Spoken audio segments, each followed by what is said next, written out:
Hello and welcome to Mad Old Goes Racing, and today we're back in Automobilista 2 having a look at the latest released drop, which is version 1.0.4.0. Now, the last video I did was on version 1029, which was a beta release, and since then there's been another beta, which was 1033, where they had some of the content that's in here, but they said please don't stream anything, so I didn't do anything. So you've had to wait till today. Now I'm going to run through the content. I will put a link to where me waffling finishes and me waffling about specific things starts, so you'll be able to skip the waffling, go to the "oh, that looks interesting" bit. We'll start off with the changelog and start off with the content, and there's been quite a lot of content added. 1960s touring car series, which is the Lotus 23, which is not really a touring car, but and the Mini Cooper S, which is the 1965 version. They added the BMW M1 Procar series, German Group A series, which is the BMW M3 E30 and the Mercedes 190E or Evolution. Added the Mini JCW UK series, that's the John Cooper Works, if I remember rightly. Added Buskerud, which I covered in the last video anyway. Speedland Kart track layout, and added the Hockenheim 1988 short layout, which is part of the Hockenheimring DLC. That's actually basically the same layout as the modern short A circuit. Right, carrying on with the non-content, borderless window mode option in the performance options screen, altered behaviour of helmet cockpit cameras to prevent locking to world horizon and improve smoothing damping of camera view. I can't remember if it's down here or somewhere or not, but what they've done is they've basically changed the way the cameras work, but they've given you the option to switch between the old style and the new style, and they've renamed it, but I think as mentioned further on.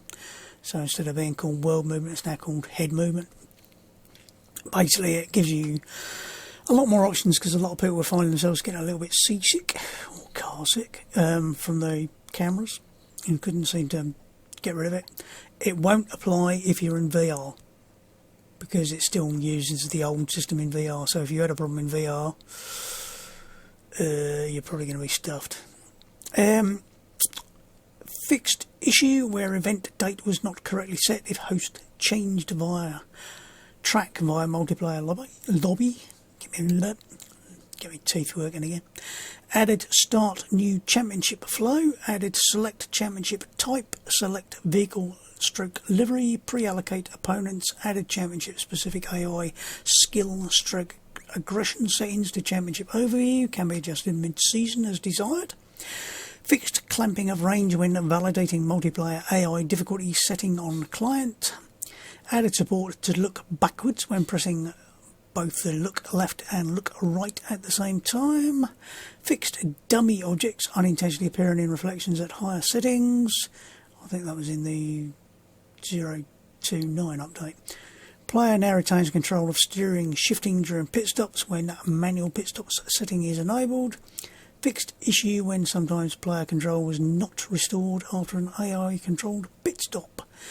UI and HUD. Added help text to advanced setup screen. Fixed missing center suspension setting heading localizations. Added help text for all settings subject to further review stroke localization adjustments. Changed world movement to head movement. I told you it was down here somewhere. To reflect new functionality. Adjusted showroom climate brightness. Okay. Added French and Spanish localization options. Waiting for host message now also displayed after race sessions in multiplayer when appropriate. Changed exit button to return to main menu on post session leaderboard. Add a confirmation step when attempting to exit while waiting for host to return to lobby at the end of the multiplayer events. Fixed incorrect activation states on broadcast control overlay toggles. Fixed menu mouse activations and highlight state throughout on broadcast control. Not sure what that does, but whatever. Added start new championship screen for championship and vehicle livery selection. Additional championships to follow. Replaced reset championship button with start new championship. Entering championship mode and now opens new championship page if no valid save is present. Could have sworn it said, oh, it did say present. I thought it said preset, but it's my eyesight probably. Dedicated server tool, limit AI difficulty slider to 70 to 120%, max grid size and max human opponents now allowed to be equal in HTTP UI, that works nicely. Replaced allowable timer penalty with allowed cuts before penalty and limit to correct range. So basically now you're counting cuts and when they get above a certain threshold you'll get a penalty. Physics and AI, this is a new bit. Replaced open Salisbury-based open differential physics with more effective alternative. Quite how that affects things, apparently that improves the retro stuff quite nicely. I haven't actually tried it, but I was just reading other people's opinions. So, further reduced differential lock per clutch setting. Fixed crash to desktop with Caterham Academy stroke Supersport. Fixed Formula V12, MP412, kart shifter and other unreleased cars missing latest minimal AI strength adjustment, being too slow below 100% setting as a result. M1 Procar, revised tyre construction, revised suspension geometry, lowered engine inertia, increased brake torque, revised tyre construction, which basically means it's been out for a while and they've made some adjustments to it. Although this will be the first time some of you will have tried it. Adjusted AI lateral movement in initial launch off the line. Reduced differential locking increment per clutch setting, all cars. Slightly adjusted kart tyre treads and FFB max force. Slightly reduced Formula V10 Gen 2 all tyre rolling resistance to better match players. Audio, onboard cameras now all use onboard sounds. All cars revised to any persisting inaccurate engine sound position, forward, rear, left, right. Added helicopter and drone sound effect, track dependent where animation is present as sound effects are tagged to the respective objects. Puma P052 engine sound offset to side fix, corrected small click in lowish RPM loop. Kart 1252 stroke, increased internal engine volume slightly, external decreased slightly. Camaro SS, I seem to hear having deja vu, some of these must have been from the 1029. Camaro SS increased external sound volume, both trackside and external on car views, fixed bad on power, low RPM, samples overlap and general transition from idling to on power. Ultimate GTR Race, adjusted filtering on external audio, trackside. Super V8, adjusted sub frequencies over RPM range. Puma P052, small adjustment to interior sound. Tracks. Reworked tree line and grass blade shader, added a few new types of grass blades and reworked existing ones. Reworked fog haze shader with different exponent steps depending on angle you look at it, so you can see the sunlit air when facing the sun. Adjusted fog levels in heavy cloud overcast setting for European tracks. Added custom track animated objects, still whip, to Spielberg, Kyalami and Buskerud. Small art passes to Spielberg, Bathurst and Kansai. Ortona, fixed pit speed warning on track over 60 km per hour. My God, my teeth are really not working today. Add a correct trigger for pit exit on layout 4. Optimised track cut mesh. Fixed VIR south hole after pit exit. Silverstone 2020 extensive performance pass. Alton Park marbles test, less boxes 78 to 24, bigger boxes 0.5 to 1.5 range, no brake zones, so they're just adjusting the marbles to see how they look and or feel. Snetterton fixed some AI pit lane issues, hitting pit wall, driving onto the grass at pit lane to main path merge, adjusted textures, fixed an object, damn, done it again, come down, object LOD popping, adjusted 100 layout, pit lane, pit exit, track cut to prevent a disqualification in some cases.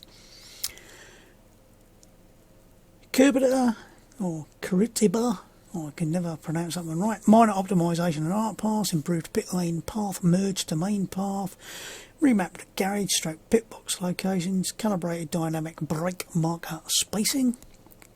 Spielberg historic, restored road patch bumps, minor optimisation pass, calibrated brake marker spacing. Londrini, fixed black tree lines. Imola 2001, added period accurate ad boards. Silverstone 2020 International, improved AI line. Added VR spectator cams to Interlagos, Silverstone 2001, Bathurst, Hockenheimring and Imola. Fixed objects popping in Spielberg, Silverstone 75, Silverstone 2020. Brasilia fixed several LOD popping, various object and texture adjustments. Brands Hatch upgraded road seam and road line shaders. Improved brake marker texture and spacing, minor optimisation passed. Interlagos fixed object LOD popping, upgraded road seam and road line shaders. Imola fixed hole at Acqua Minerale, closed some open edges between double sawtooth globes.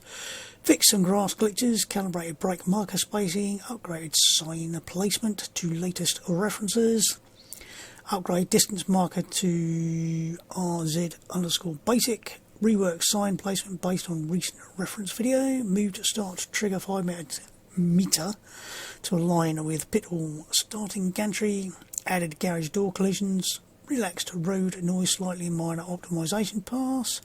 Autona, minor art pass, added a new AI pass for paddock area. Fixed broken UV4 groove mapping, upgraded road seam and road line shaders, new HUD track maps, optimised track cut mesh, added starting lights, fixed wrong way stroke DQ bug from new paddock pit lane, updated fast lines for layout 1 and 3, minor optimisation pass. Guapor fixed various object LOD issues, minor optimisation and, damn, scrolled up too far, and art pass. Fixed some open edges, added animated drones. Adjusted road noise for Guapor and Abara and vehicles. Supercar updated liveries, added stock car 2020 dangling damaged parts. You don't want your damaged dangling parts hanging about. Added sprint race dirt and damage effects plus dangling parts. Added Super V8 dirt and damage effects plus dangling parts. Fixed Caterham Academy driver and car animations. And that's it. My God, that didn't take too long. 13 minutes, that wasn't too bad. Right, well, let's go back to a couple of bits. Did I cover the new option? Can't remember. Basically in camera you're going to have head movement now, and you can use the legacy one, so they've changed it, but you can still use the legacy one if you prefer the older one. It's like everything else, the more options they give you, the more you can play with it and the more you'll get what you find works best for you. I'm just going to pause for a second whilst I have a big swig of... Right. It actually worked. Now, as I said, the main changes are actually in Vehicles and Tracks. Now, I went over Buskerud, so let's have a look, see what else has been added track-wise, and we have Hockenheimring. Now, if you happen to have the DLC, you'll find it has this, which is the 1988 historic short. Come here, chair. I want to use it as a table. There we go. I've got too much crap on this side. That's basically, like I said, I think basically exactly the same layout as the modern short A. So in terms of corners, corner placement, everything else, it should be exactly the same. It's just physically it looks very different due to different curves, different surroundings. I don't think the Mercedes stand was there in '88, so there's sort of like trees and nothing else, so it looks a bit strange, but you'll get the hang of it. Then the other one is Speedland, and this is a karting centre in Sao Paulo in Brazil, and it's a very interesting one. If I sort of select the 4 different tracks, you'll notice they've all got the same number of turns and the same length and everything. And what I've been doing is to help with me running the mini league for RWB and a few other bits and pieces, I've actually made up a spreadsheet with like all the tracks on it, how long they are, how many turns they got, roughly speaking, and those that haven't been too accurate or are obviously wrong from the thing here, I've gone on to Google Maps or Google Earth, and I've actually done the old measure it thing, put the plot on and kind of right, it's that long. And I was going to do that with this, but I couldn't, because the only bit you can actually see on the map is the effectively this layout, and the very simple reason for that is I'll show you. We'll have a look at the cars in a minute. We'll go to this layout now. Unfortunately, trying to work out where the bloody pit is and where you start off is a bit of a pain, but I don't think we'll go with that. I know you're all sitting there going, hang on a minute, how did you measure the Buskerud ones, because they've got the same. I actually did that in a slightly different way. I actually did a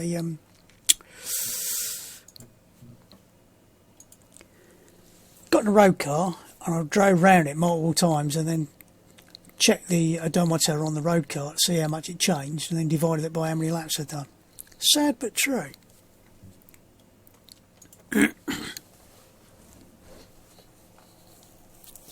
Now you might be able to see from the background picture, or you might not.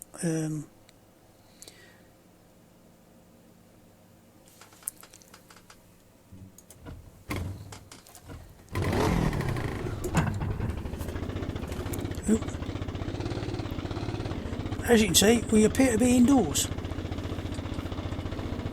and I will do a couple of laps. It's all a little bit red. I don't know if I can do something to make it a little bit less red, but it's definitely all a little bit red. But this is like absolutely great with your little rental car. Seems to be perfectly suited, strangely enough, to the indoor. There you go. Hang on, I can see outside over there. You'll find out why in a minute.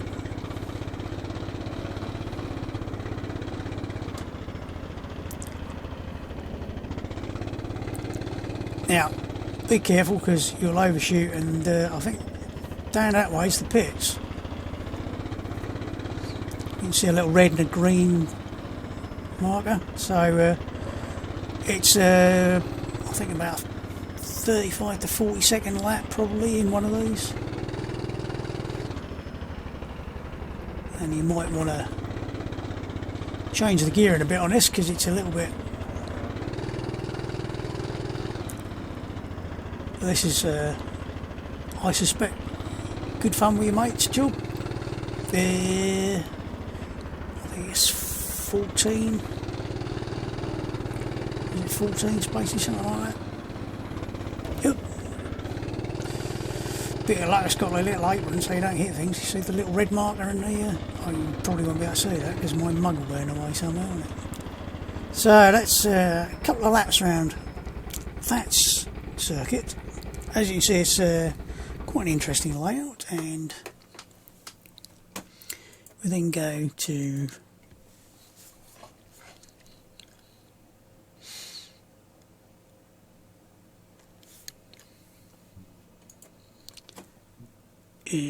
this one.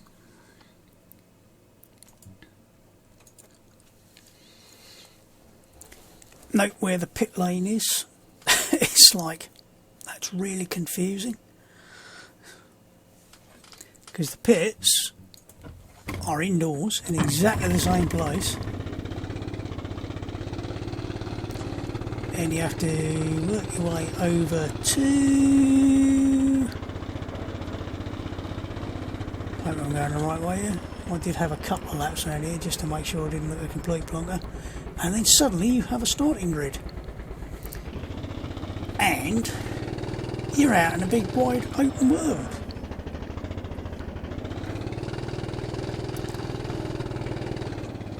And you've got the, let's go for the Interlagos look with the Brazilian coloured curbs. Very confusing, don't drive that way. Look, nearly run out of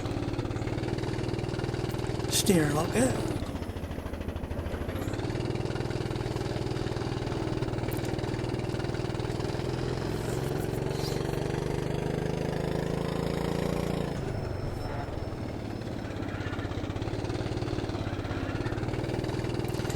They have changed, I think, slightly the tyre square on these, but actually got quite a nice little flow, this circuit, despite the fact it's got quite a few very tight corners. It's actually a very nice flow to it. Try and flick yourself around on the curbs there.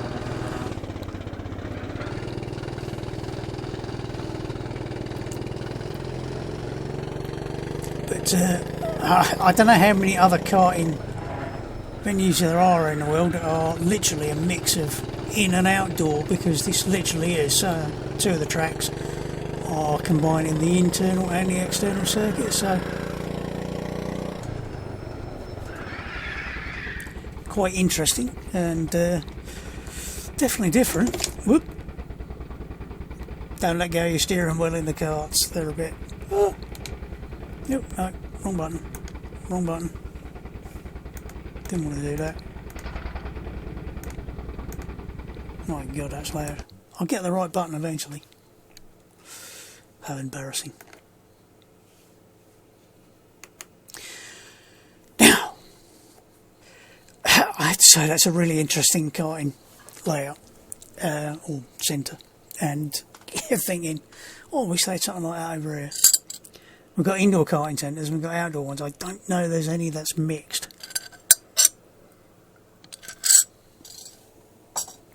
Certainly my nearest indoor karting centre is indoors.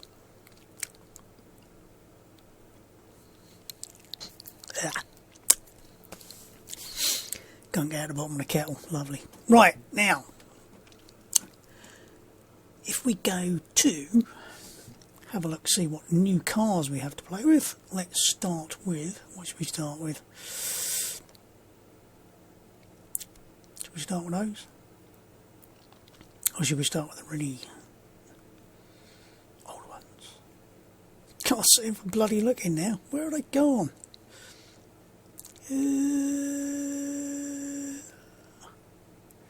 I'm losing the plots.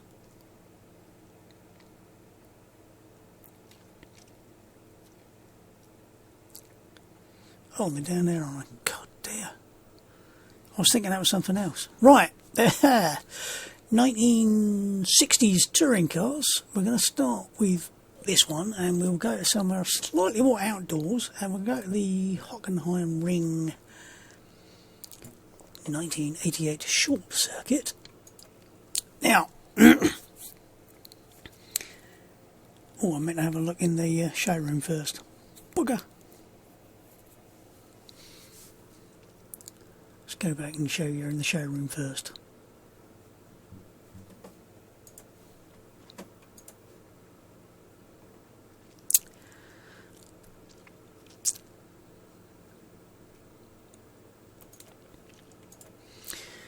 This car was developed by Colin Chapman in 1962, and it's a bit out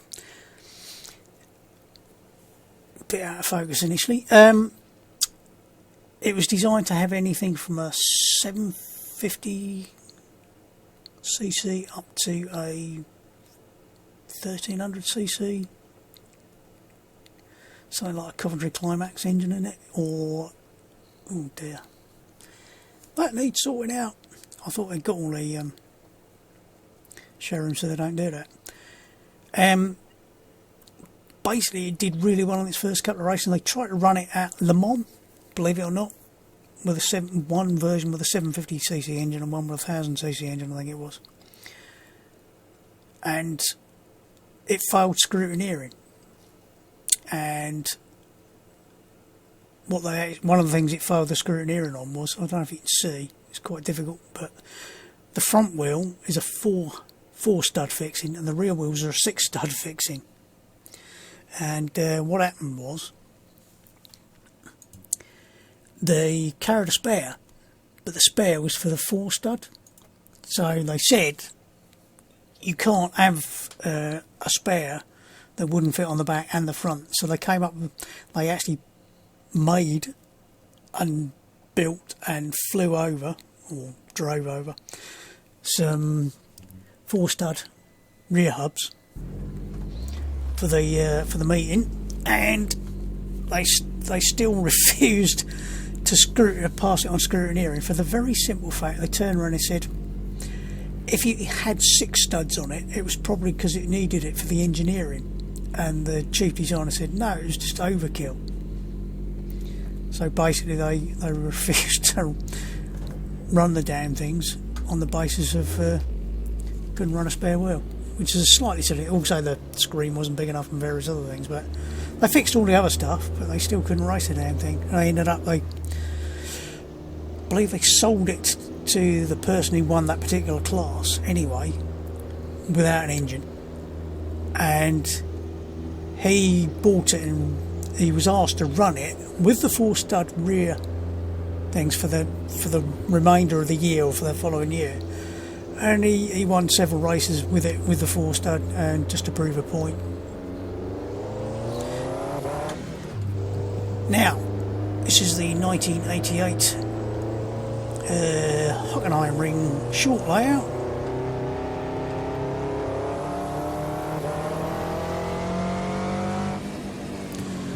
I will say this car, that by the sound of it, the carburetion's let off. Now, if you notice, there's lots of trees over there, whereas in the latest version there's the Mercedes stand there. So this has got a slightly annoying mirror, as in it's right in the way. So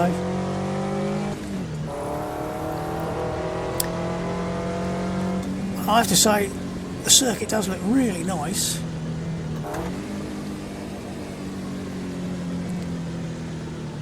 I'm always a bit confused about how tight this corner is.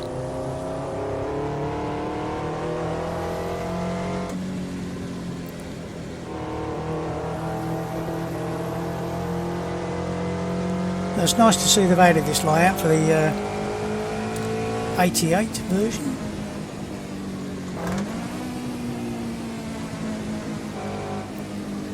I'm not sure which engine this is meant to have. It's meant to be 120 horsepower, but whether or not I believe the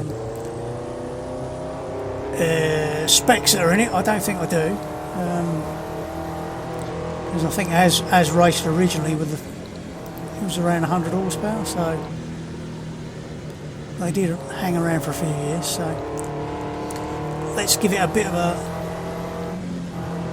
welly and see what we think of it.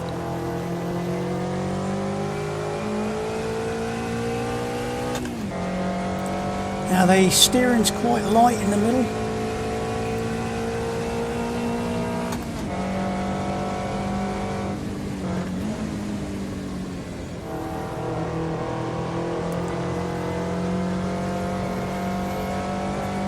But it does grip up quite a bit as you turn in. Brakes are bloody awful. Well, they feel like they're going to be bloody awful anyway.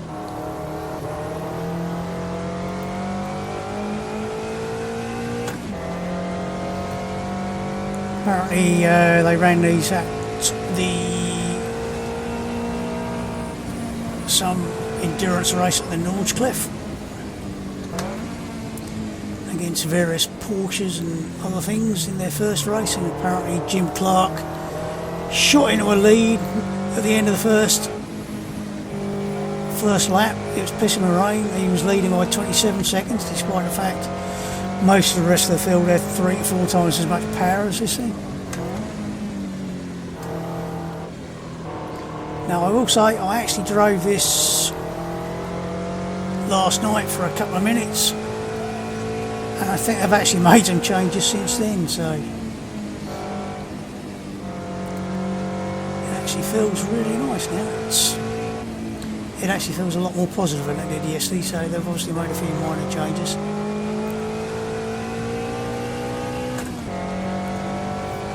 So FFB's a little light initially, but otherwise feels fine. Turns in quite nicely. Gearbox has got good spacing on it. It's not going to break any world speed records. You can tell what it's doing. There are a few issues with the sounds apparently on some of these, but I'm going to just go to the replay, and there is one other minor thing. You might notice it's hovering, so I haven't actually seen anybody report that, so a little bit strange, but sounds nice.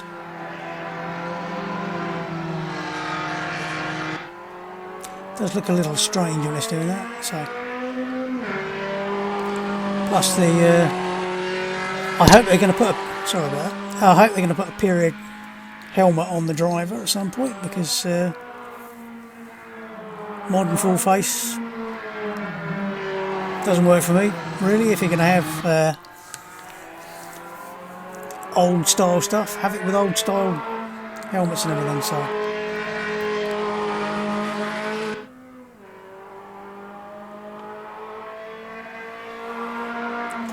But yeah, that's feeling very nice. What was I going to say? Yeah, it's quite solid. Definitely. Did I actually do a lap and do a lap time in it? I can't remember. Bugger. I'd have to go back and check, but again, the Mini, 174 brake horsepower. I don't think so somehow. To be from a 1000cc or whatever, 1200, 12, whatever it was. I think the original was, yeah, it was a 1 litre engine, wasn't it, the original Cooper? Or did they take it out to 1200 originally? I can't remember now. But I'd be very surprised if it had 175 brake horsepower.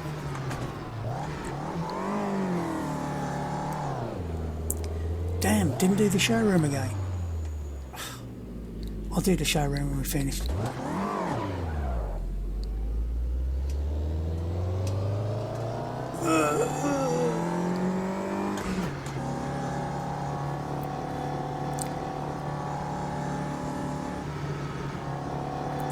Again, quite positive turning. Again, very light steering. I don't know if I changed it slightly. It might be slightly heavier than it was yesterday. A little bit of lift off oversteer, which is what you would expect from a front wheel drive car with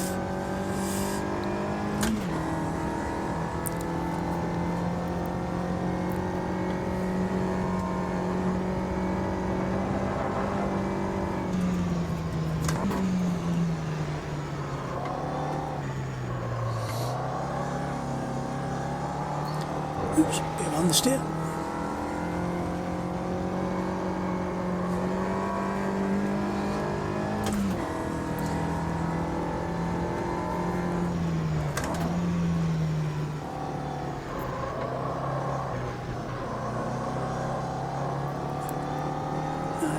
Again, I think they might have made some minor tweaks since I drove it last night, because it does feel a little bit more positive. Either that or I'll turn into a wimp overnight and the steering wheel suddenly feels a lot heavier. I'm not sure which. Don't answer. I'm not sure about the gear in it. It feels like it might be slightly over geared. Like, it's quite hard to tell.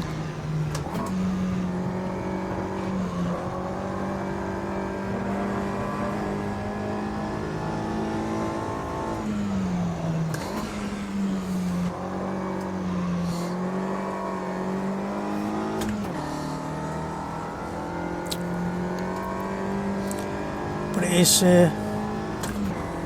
actually surprisingly positive. And when I say surprising, it's because it didn't feel quite so positive yesterday.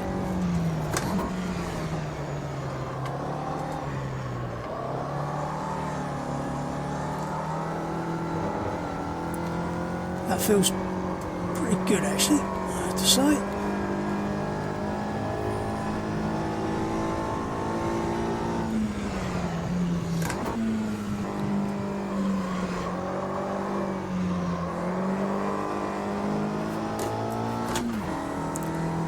Plenty of feedback telling me I was in fact getting a bit on the limit there with a...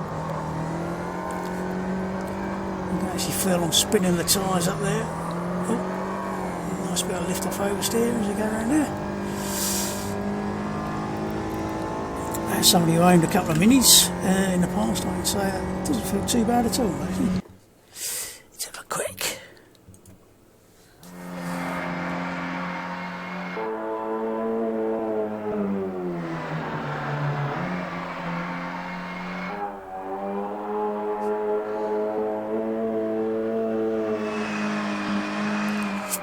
Again, I'd like to see a more period helmet sat in it.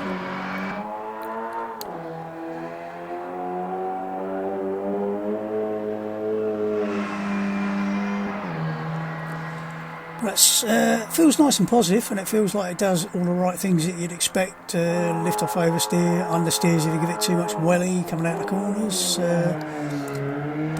Pretty positive on the steering. You can feel what the front end's doing, which is always nice. And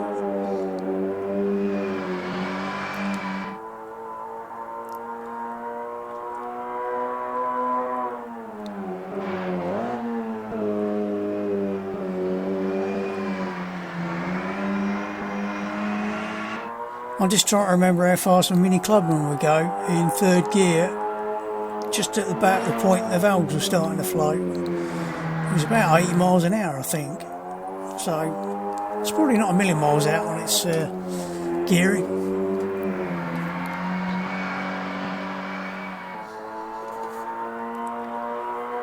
I'd say that looks really nice as well. So now, just have a quick look in the showroom because hopefully they've got it so it looks right. Have a quick show in the showroom. Yeah, isn't that lovely and shiny? Complete with the split windows. You had like a little plastic catch you pulled out and then you just literally opened the window. Great fun. I'm not sure if it's got two fillers or what, but when they show a picture of it on the site, it looked like it might have the filler on the left and a fuel tank in the back there, which I thought was a slightly strange place to put it. I'd have preferred it being inside, but there you go.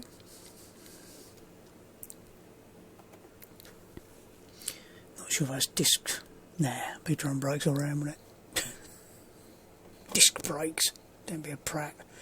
Right, now, should we do the Procar next? Yeah, let's try the Procar. Probably not the best circuit to go around, but we'll carry on the same circuit just to keep it nice and quick. Otherwise we're going to be here for 2 hours or more. But I have to say, even now, that is just a beautiful looking car. I've got a real soft spot for the M1. I don't know why. First time I ever saw one, I just thought what a beautiful car it was. I did actually have, not sure if it was an Airfix, but I had a model of the road going version. And God knows what happened to it. But lovely looking car. So we'll try that. They have made some changes. Like I said, this has been in the build for a week, whatever. And it's gone through a few iterations. I haven't actually tried it here up until now, so I might make a complete prat of myself. That sounds lovely.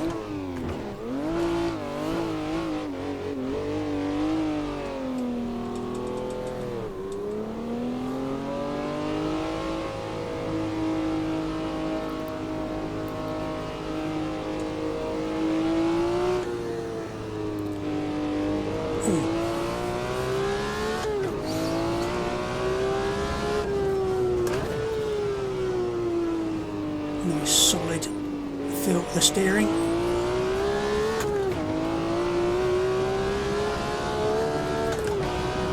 It was a little understeery.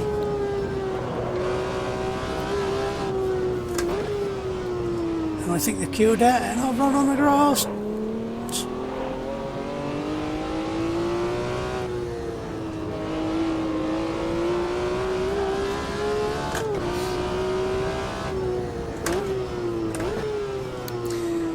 Oh, that's much better.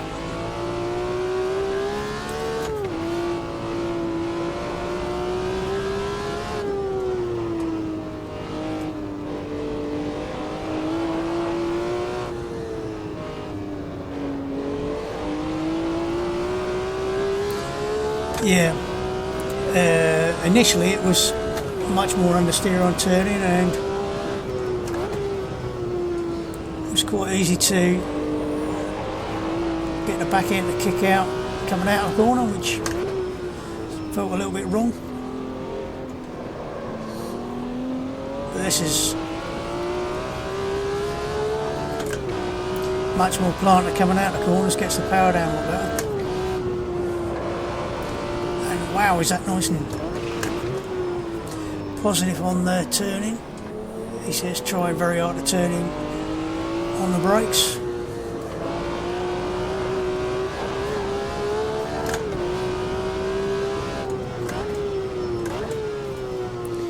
And it sounds lovely and it feels lovely, and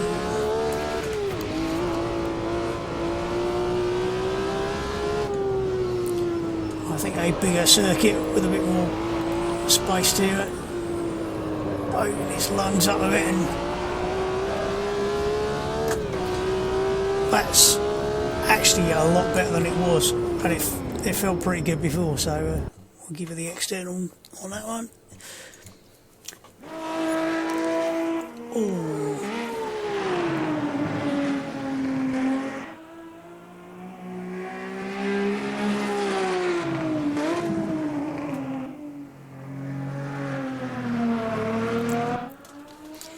To give you a bit of a clue, that feels better than the Project Cars version, and it feels better than the Race Room version, so.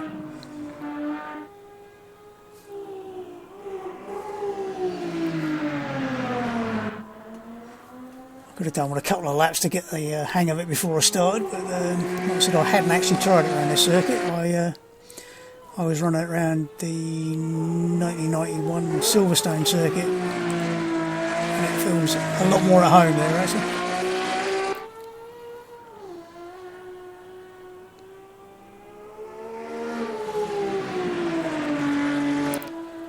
I think I can say that's probably the best version of the M1 Procar I have driven.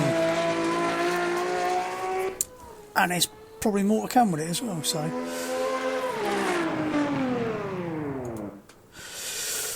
that's really nice. It was definitely a lot different a couple of days ago. Last time I drove it in anger. A lot more understeer on entry and a lot more oversteer on exit, and they've obviously made some changes to the clutch settings again. It's improved at no end, so that's nice.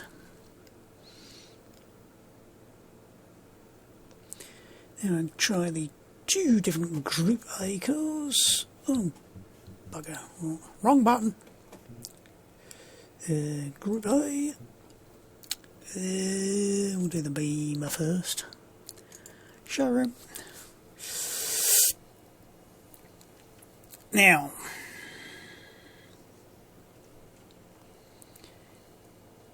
there's versions of this in all sorts of things.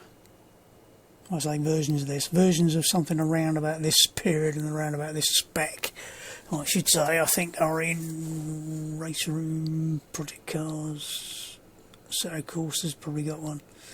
There's, actually, come to think, there's probably a Procar and Assetto Corsa, but it won't be an actual one done by Kunos. I think Kunos did do this. What I might be talking out my arse.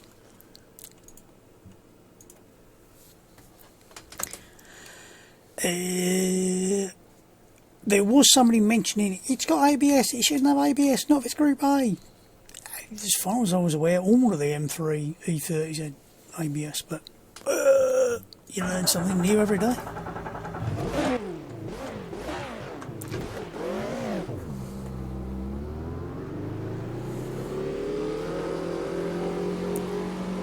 Sounds quite raspy.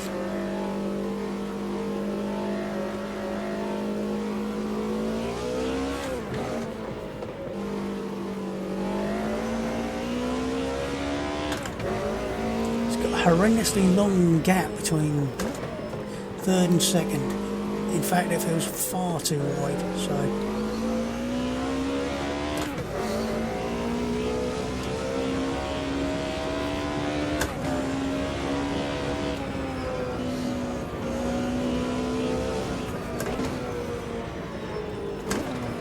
I have to wait a hell of a long time before he changed out to second, and I hope they're going to change that, because I don't know why it's got such a huge gap. It just doesn't feel right.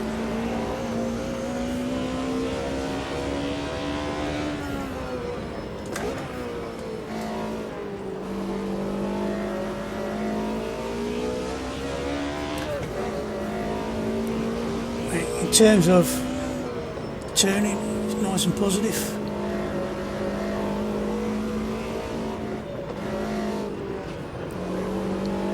Again, I haven't driven this. I did a few laps in it last night around Silverstone, but is it here? Third, fourth and fifth are really close together, but the second and third gap is just huge. It feels far too wide.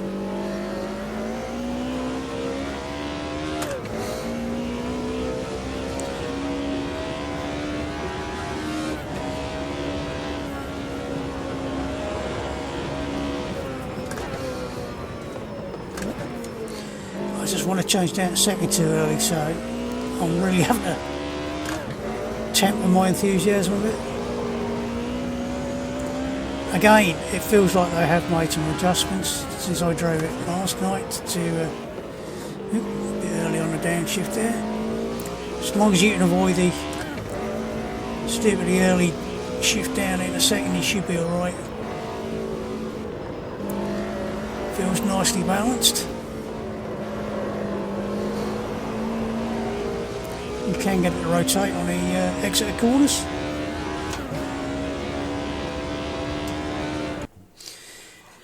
And again, nice force feedback, nice and positive, turns in really positively.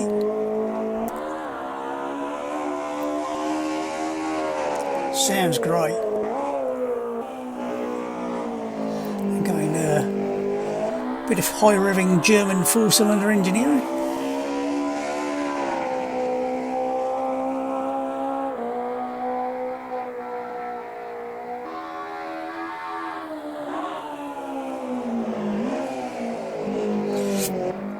But like I said, it could either do with a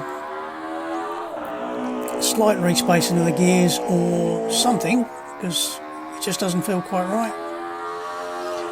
I did actually go and try the Project Cars version. That's got much better gear spacing on their Group A BMW.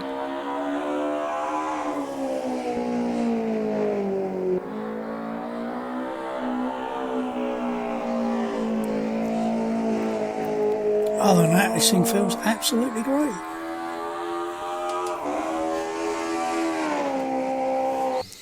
And it revs so bloody high, I keep forgetting to actually get it all the way to the red line. I keep thinking I must have revved it out by now. So, very much a case of, does it rev its nuts off?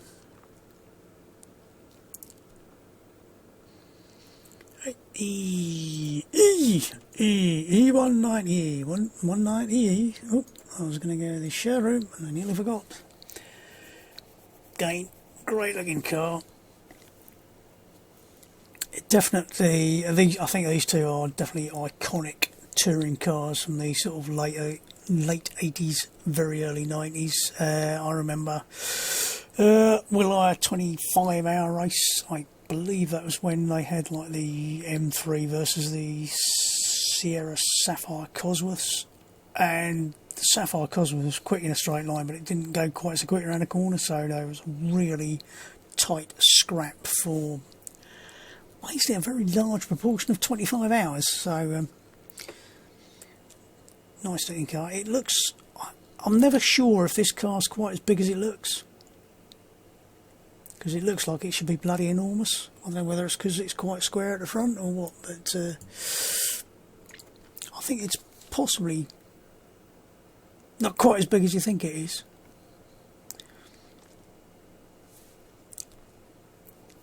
When you go back to something like the Mark 1 Escort, and you think it was a medium-sized car, now it looks bloody minute. Let's try neutral. Now I think, whoops, yeah, it's only got a 5-speed box. Apparently, he says, decidedly want to sip of his coffee and hasn't got any, so I will pause for a second whilst I go and make myself another drink. Right, where was I? Oh yes, I was about to drive a car out here, wasn't I? Yeah, this is a 5-speed. If I remember rightly, Project Cars is a 6-speed, and I seem to have some dim and distant recollection that they talked to a racing driver from Germany of the time who said, yeah, it was 6-speed, but there was always a 5-speed version as well, so hopefully it'll feel alright. I don't know why I seem to be sitting a lot closer to the steering wheel in this than I was in some of the other cars, but whatever. And I've got myself a cup of coffee and it's too bloody hot to drink, so I'll have a couple of mouthfuls of water. Again, I drove this last night around Silverstone just to get a bit of a feel for it, and I don't know if I managed to change anything.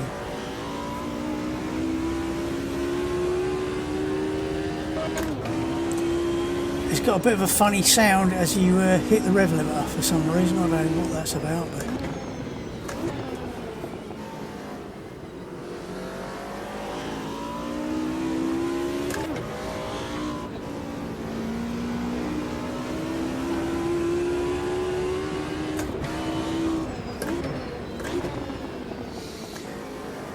I think they've tightened it up a little bit from last night when I first tried it. Feels a little bit tight on just a little bit of lift off oversteer if I get it wrong.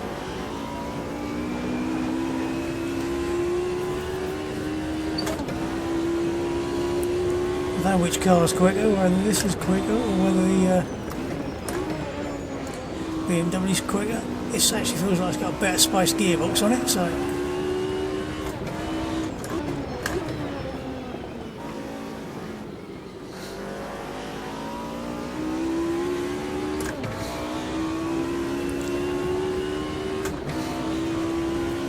again, really nice.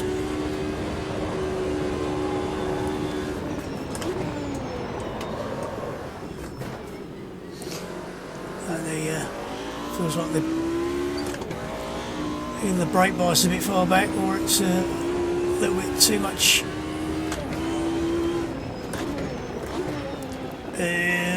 engine locking as you're coming in that corner, but again, I hadn't actually driven around this particular circuit, so total cock up the gear change department there.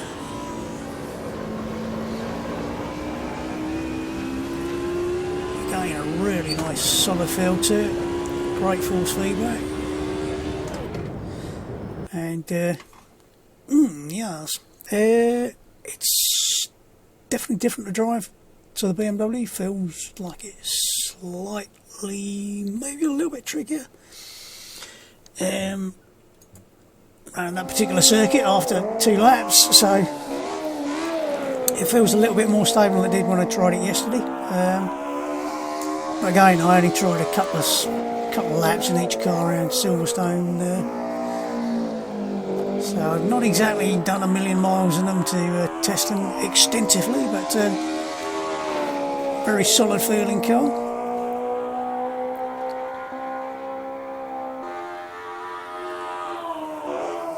Again, screams through the gears. Not sure if the brake balance needs adjustment, like I said, or whether that was engine braking, I'm not sure.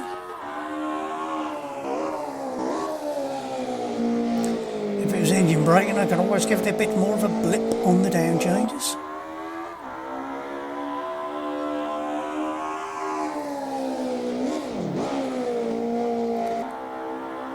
Cock-Up Cyrus presents a down change by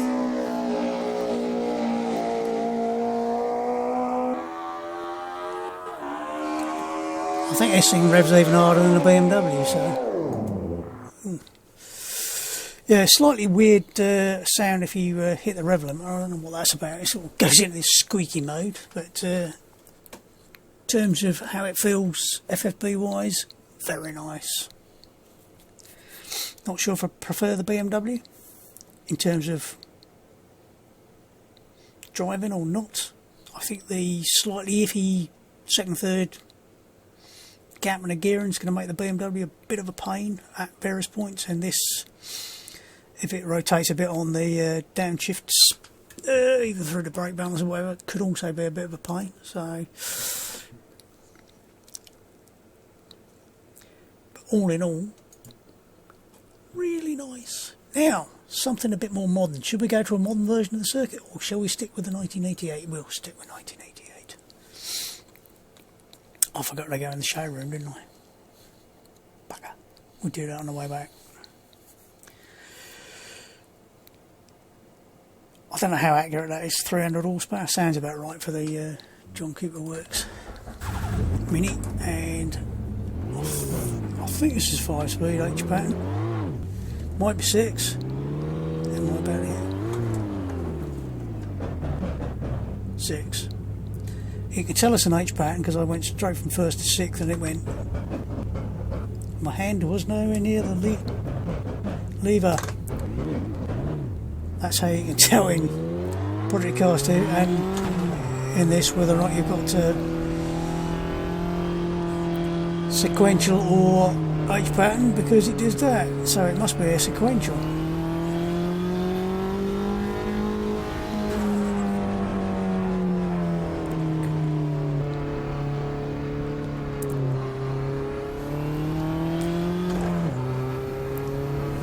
Slightly bizarrely, it's set up like a sequential, but they're going down there, so I'm not sure.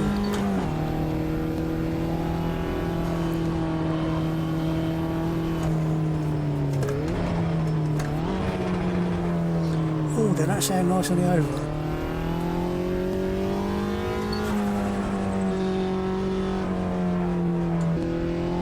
Right, I think I'll use my paddles.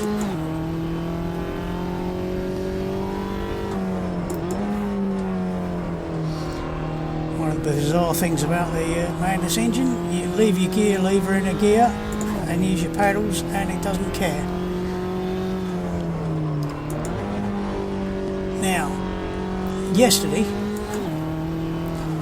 this felt like it had really heavy steering and they've lightened it up. Now it feels almost too light.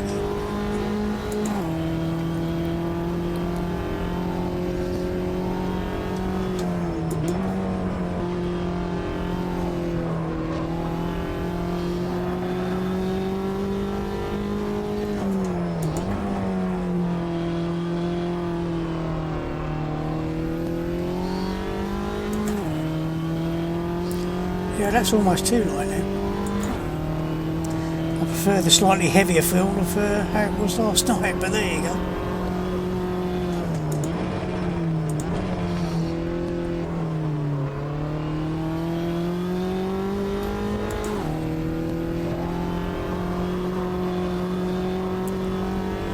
does feel really convincingly like a front-wheel drive car of the more power to really handle variety.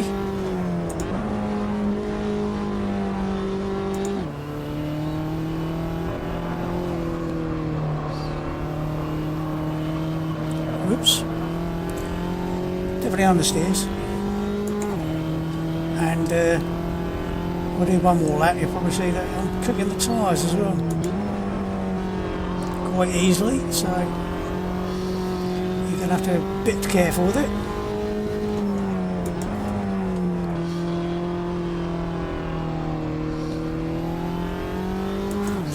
I prefer just a little bit more weight in the steering.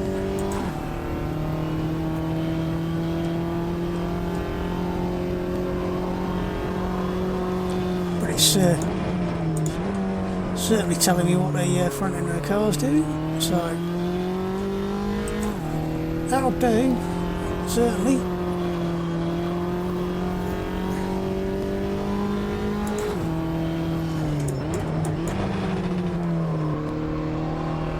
Sounds lovely.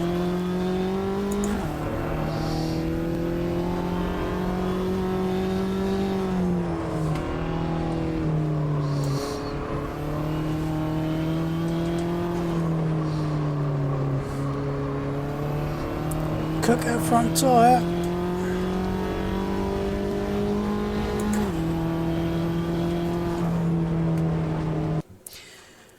And like I say, it's not bad, but I actually prefer the slightly heavier weight of the steering it had yesterday.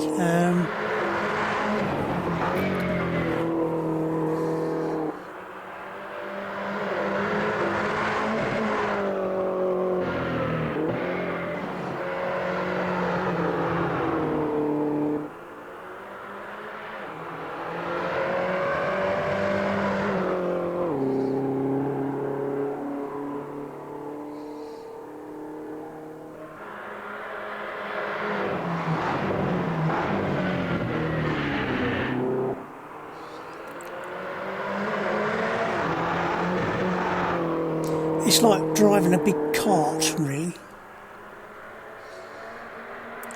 Remarkably well behaved for a front-wheel drive car. The back end hardly comes out on it at all, really.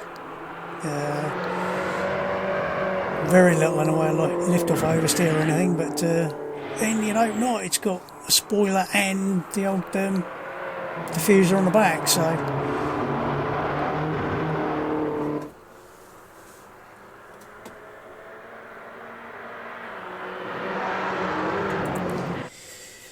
So, that's the new circuits, or at least a couple of layouts of the new circuit on the Speedland, the 1988 version of the short circuit at Hockenheim, which, again, really nice layout.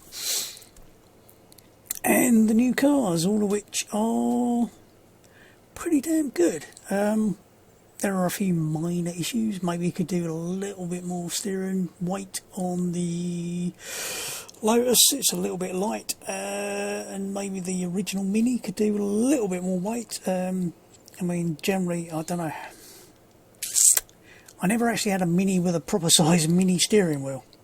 Mine had a dinky little racing wheel on it, and the steering on it was pretty damned heavy because I had these slightly wider 165 tyres on it, not the skinny little 145s on wolf race wheels. Combining the slightly wider tyres with the slightly smaller steering wheel, it was like parking was a pain in the bum. So could maybe do with a little bit more weight, and I think they've possibly made the new Mini a little bit too light. The second gear on the M3 could do being raised a little bit to get it a bit closer to third, so there's not such a jump down between third and second. Of all the cars, maybe the Merc is the one that feels closest to the finished article, but they've all got room for minor tweaks here and there. I mean, the original Mini, other than a slightly light steering, is a hoot to drive. Nice bit of lift off oversteer. Give it a little bit too much power and you'll be understeering off the side of the circuit just like the real thing. My favourite trick in a Mini was come out of work, run a roundabout, stick it in third and literally have it full throttle all the way around a roundabout and steer it on the throttle just on full lock. So you'd steer around the roundabout, and then when you want to leave the roundabout you obviously had to get it all the way out the side, which is hilarious. But scared the shit out of people. They said, what are you doing? I'm not as mad as that now. Maybe.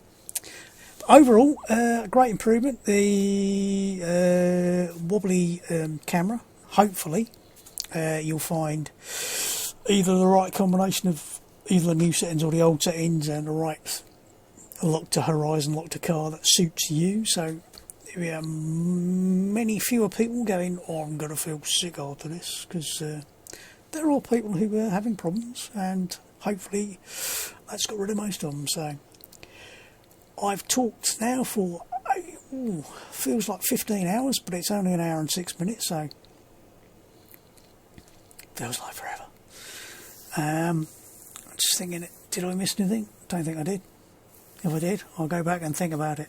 But all in all, again, great set of additions to the game. More to play with, and I've just realised I'm on all-weather tyres. I'm just going to return to the pit box and see what other options it's got on bloody tyres. What other options has it got? Ah, maybe that's why it felt like shit.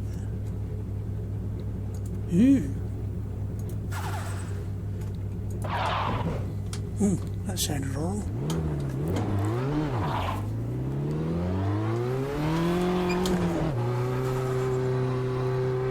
Why would that happen on all weather tyres? Is there something bizarre going on here?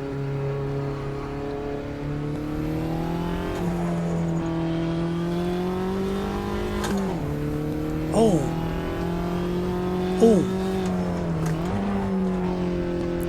Already it feels like it's got a lot more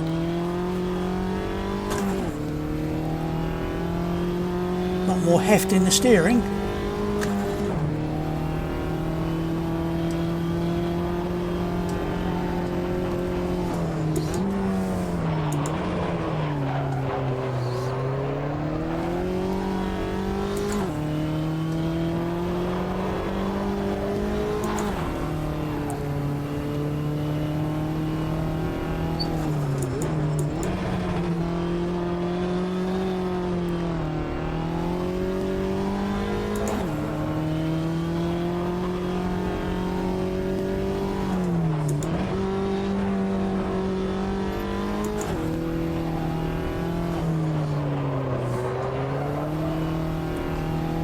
Oh yes, that's so much better.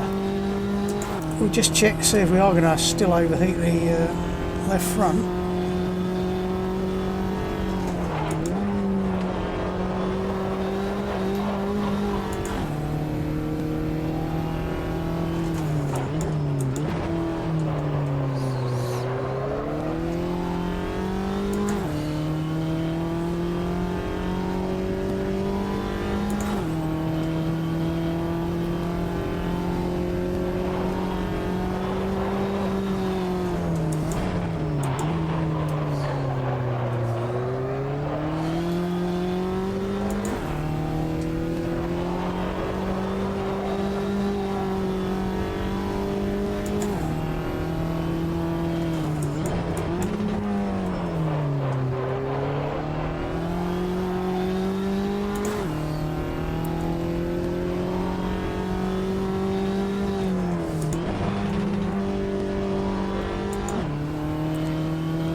Really leaving further there, but there you go.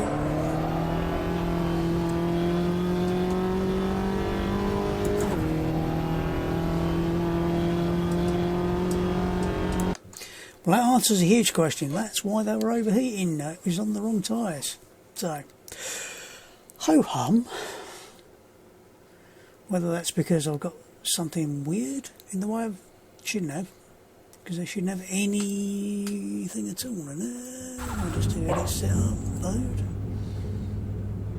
Now it's got a loaded one because I presumably saved it because I changed the tyres. So if I dump that, okay, go back and reset the defaults and say what's it got, automatic by weather.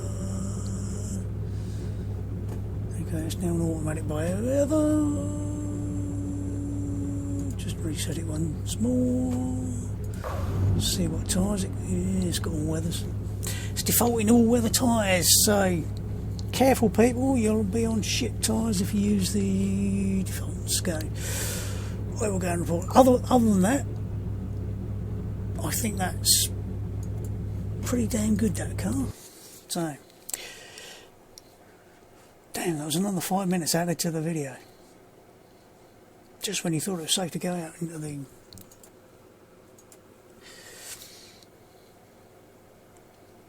Yeah, it's actually got a rear wing and a diffuser, so the back end of it does stay pretty stable, actually. I don't know what those extra outlets are at the back there, but all in all, that's a nice little car to drive, and it feels a lot better. There's a lot more weight to the wheel when it's on the correct tyres. It's one of the things that probably surprises a lot of people is when you change from a tyre to a different tyre, it can actually change the weight of your steering quite a bit. So that would explain why it didn't feel quite the same as it did yesterday. Some of the other ones it feels like they have, in fact, and I know for a fact they have made some minor changes to them, but this I don't think they've actually changed at all. Just for some reason it's on the wrong tyres. But there you go. So I think that'll do for now. So from me for now, stay safe in the second wave. Yep. Behave yourself and enjoy your sim racing, and I'll see you soon. Goodbye.